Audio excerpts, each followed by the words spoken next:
Voice dictation makes adding notes and sending text messages even easier in Shape. To use this feature, you'll just open up a record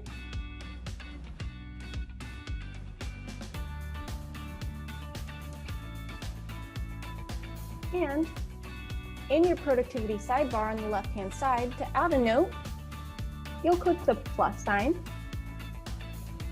And to use voice dictation, you'll click the little microphone next to add notes and just start talking, and it will take down what you're saying. Then you can choose add notes.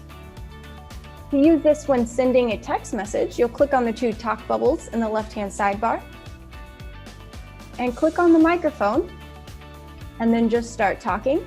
And once again, it'll take down what you're saying.